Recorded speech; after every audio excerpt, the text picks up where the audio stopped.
আসসালামু আলাইকুম। দুপুরের শীর্ষ সংবাদে স্বাগত জানাচ্ছি আমি খাদিজাতুল বিথি। চারপাশ ঝাপসা, ঢাকায় 4 ঘন্টা ওঠানামা করেনি কোনো ফ্লাইট।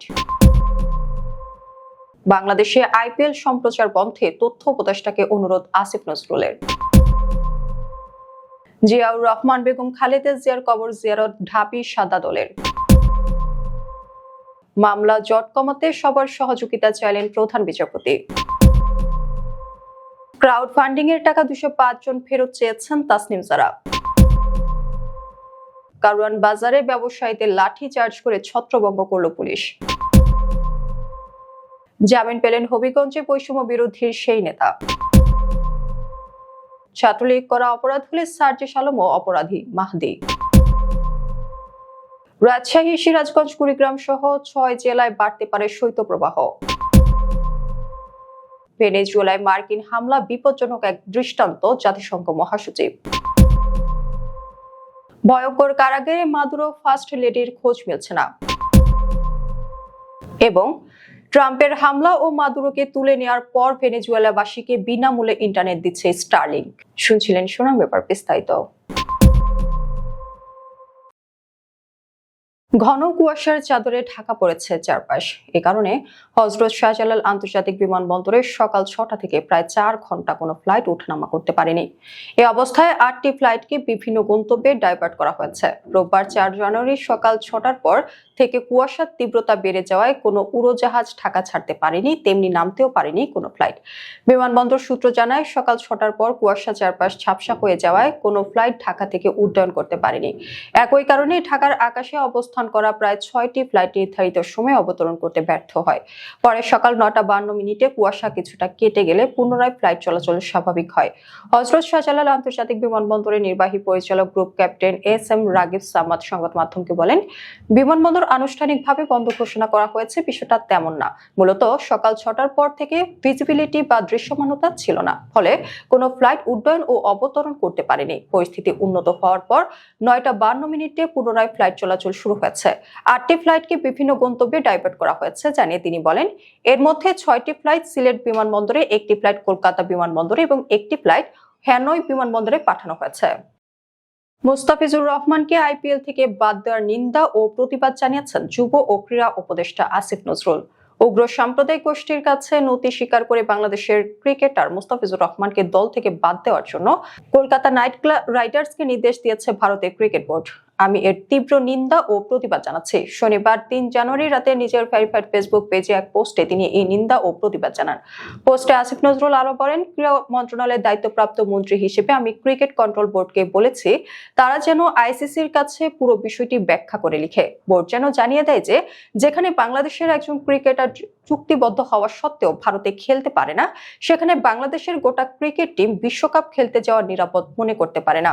বোর্ড থেকে বাংলাদেশের বিশ্বকাপ খেলাগুলো শ্রীলঙ্কায় অনুষ্ঠিত করার অনুরোধ জানানোর নির্দেশনাও আমি দিয়েছি। আমি তথ্য এবং সম্প্রচার মন্ত্রীকে অনুরোধ করেছি বাংলাদেশ আইপিএল খেলার সম্প্রচারও যেন বন্ধ করে দেওয়া হয়। আমরা কোনো অবস্থাতেই বাংলাদেশের ক্রিকেটার ও বাংলাদেশকে অবমাননা মেনে নেব না। শহীদ প্রেসিডেন্ট জিয়াউর রহমান ও সাবেক প্রধানমন্ত্রী বেগম খালেদা জিয়ার কবর জিয়ারত, পুষ্পার্ঘ্য অর্পণ ও দোয়া করেছেন ঢাকা বিশ্ববিদ্যালয়ের সাদা দলের শিক্ষকরা। এ সময় তারা বেগম খালেদা জিয়ার রুহের মাগফিরাত কামনা করেন। মহান স্বাধীনতা ঘোষক ও শহীদ প্রেসিডেন্ট জিয়াউর রহমান এবং সাবেক প্রধানমন্ত্রী বেগম খালেদা জিয়ার কবর জিয়ারত, পুষ্পার্ঘ্য অর্পণ ও ফাতিহা পাঠ করেছে বাংলাদেশি জাতীয়তাবাদে বিশ্বাসী ঢাকা বিশ্ববিদ্যালয়ের শিক্ষকদের সংগঠন সাদা দল। রোববার সকালে রাজধানীর শেরে বাংলা নগরের জিয়া উদ্যানে তারা এই কর্মসূচি পালন করেন। মামলা জট কমাতে সবার সহযোগিতা চাচ্ছেন নবনিযুক্ত প্রধান বিচারপতি জুবায়ের রহমান চৌধুরী। রোববার সকালে সুপ্রিম কোর্টে আয়োজিত এক সংবর্ধনা অনুষ্ঠানে তিনি একথা বলেন। প্রধান বিচারপতি বলেন, বিচার বিভাগের দুর্নীতি বন্ধে ব্যবস্থা নেওয়া হবে। অনুষ্ঠানে ভারপ্রাপ্ত অ্যাটর্নি জেনারেল আরশাদুর রউফ বলেন, বিচার বিভাগ সিন্ডিকেট মুক্ত করতে প্রধান বিচারপতিকে শুদ্ধি অভিযান চালানোর আহ্বান জানান। এ সময় বিগত আওয়ামী লীগের আমলে সুবিচারের নামে অবিচার করা হয়েছিল বলে অভিযোগ করেন ভারপ্রাপ্ত অ্যাটর্নি জেনারেল। অনুষ্ঠানে আরো উপস্থিত ছিলেন সুপ্রিম কোর্ট বার অ্যাসোসিয়েশনের সভাপতি মাহবুবউদ্দিন খোকন। তিনি বলেন, নিম্ন আদালতের জামিন বাণিজ্য বন্ধ করতে হবে। মিথ্যা চার্জশিট দেয়া পুলিশ কর্মকর্তাদের বিরুদ্ধে ব্যবস্থা নেওয়ার আহ্বানও জানান তিনি। এনসিপি থেকে পদত্যাগ করার কারণে নিজের নির্বাচনী তহবিলে ক্রাউড ফান্ডিং এর অর্থ যারা ফেরত চাইবেন তাদের সবার টাকা ফেরত দেওয়া হবে বলে জানিয়েছেন তাসনিম সারা। ঢাকা ৯ আসনের এই স্বতন্ত্র প্রার্থী তার মনোনয়নপত্রের বৈধতা ফিরে পেতে আপিলে জয়ী হওয়ার ব্যাপারে দৃঢ় আশাবাদ ব্যক্ত করেছেন। তিনি জানিয়েছেন তার মনোনয়ন বাতিলের সিদ্ধান্তের বিরুদ্ধে আপিল করার মতো শক্ত আইনি যুক্তি রয়েছে। শনিবার ৩ ডিসেম্বর রাত 11:30টার দিকে নিজের ভেরিফাইড ফেসবুক পেজে দেওয়া এক ভিডিও বার্তায় তাসনিম সারা এসব কথা বলেন। ন্যাশনাল ইকুইপমেন্ট আইডেন্টিটি রেজিস্ট্রার কার্যক্রম চালুর প্রতিবাদে রাজধানীর কারওয়ান বাজারের সোনারগাঁও হোটেলের মোড়ে অবস্থানরত ব্যবসায়ীদের ওপর লাঠিচার্জ ও জলকামান নিক্ষেপ করে ছত্রভঙ্গ করেছে পুলিশ। বেলা 11:30টা থেকে জড়ো হয়ে সড়কে পরিবার সহ অবস্থান নিলে দুপুর 12টার দিকে লাঠিচার্জ ও জলকামান দিয়ে তাদের সড়ক থেকে সরে যেতে বাধ্য করে পুলিশ। এর আগে ব্যবসায়ীরা জড়ো হয়ে রাস্তায় নামার আগে পুলিশের হাতে আটক হয় বেশ কয়েকজন।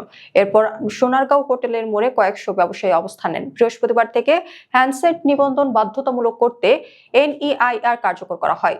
এনইআইআর পদ্ধতির বিরোধিতা করে মোবাইল ব্যবসায়ীরা দীর্ঘদিন ধরে বিক্ষোভ করে আসছিলেন। বিটিআরসির তথ্য অনুযায়ী 31 ডিসেম্বর পর্যন্ত দেশের নেটওয়ার্কে যেসব মুঠো ফোন চালু হয়েছে সেগুলো স্বয়ংক্রিয়ভাবে রেজিস্ট্রি হয়েছে। ব্যবসায়ীদের দেওয়া অবিকৃত ফোনের তালিকাও রেজিস্টার করা হয়েছে।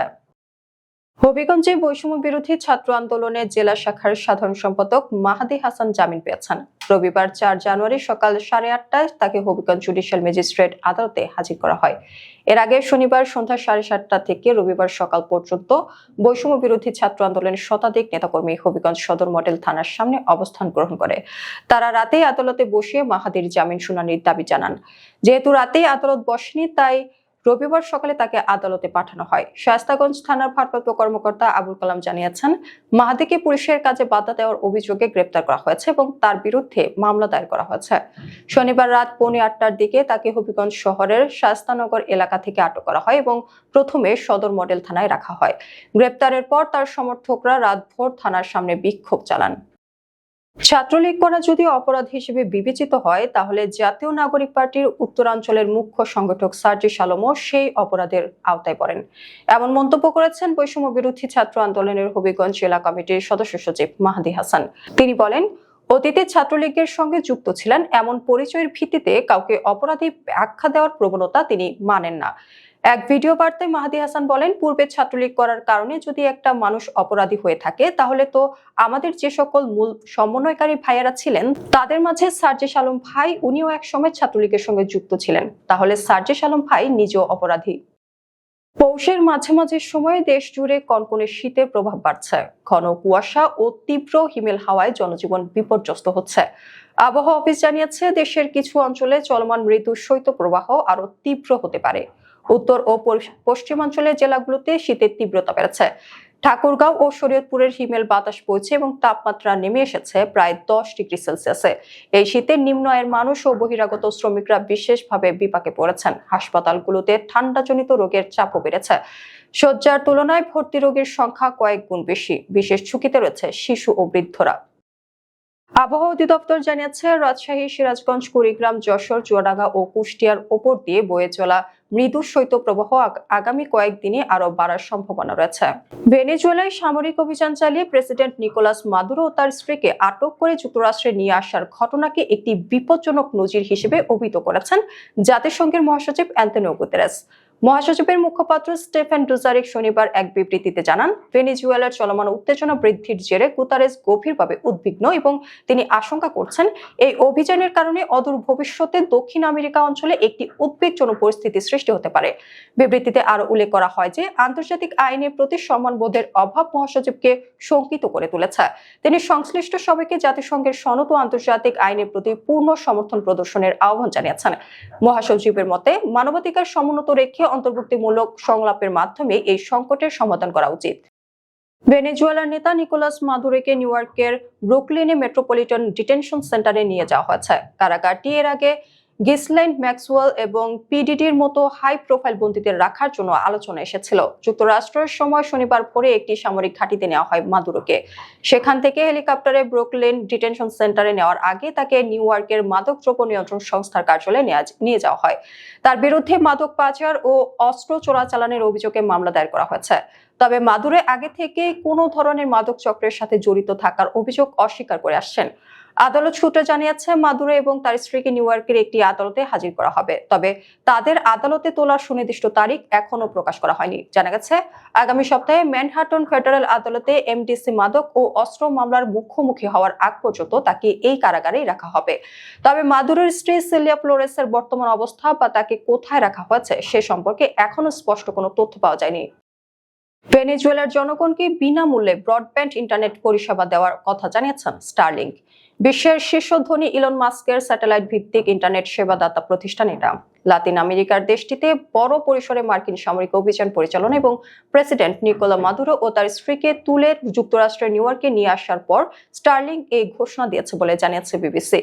এক্সে দেওয়া এক পোস্টে স্টারলিংক জানায়, আগামী ৩ ফেব্রুয়ারি পর্যন্ত ভেনেজুয়েলার জনগণকে বিনামূল্যে ব্রডব্যান্ড ইন্টারনেট পরিষেবার প্রবেশাধিকার দেওয়া হবে, অর্থাৎ ভেনেজুয়েলাবাসী বিনামূল্যে স্টারলিংকের নির্বিঘ্ন সংযোগ পাবেন। আমাদের পরবর্তী রাতের সংবাদ দেখার আমন্ত্রণ জানিয়ে এখনকার মতো বিদায় নিচ্ছি। দর্শক, ভিডিওটি শেষ পর্যন্ত দেখার জন্য আপনাকে অসংখ্য ধন্যবাদ। নিত্য নতুন সংবাদ পেতে আমাদের ইউটিউব চ্যানেল সাবস্ক্রাইব করুন ও নিয়মিত নোটিফিকেশন পেতে বেল বাটনে ক্লিক করুন এবং আমাদের ফেসবুক পেজটি লাইক করুন। এছাড়াও আমাদের ভিডিওতে লাইক দিয়ে শেয়ার করুন। আল্লাহ হাফেজ।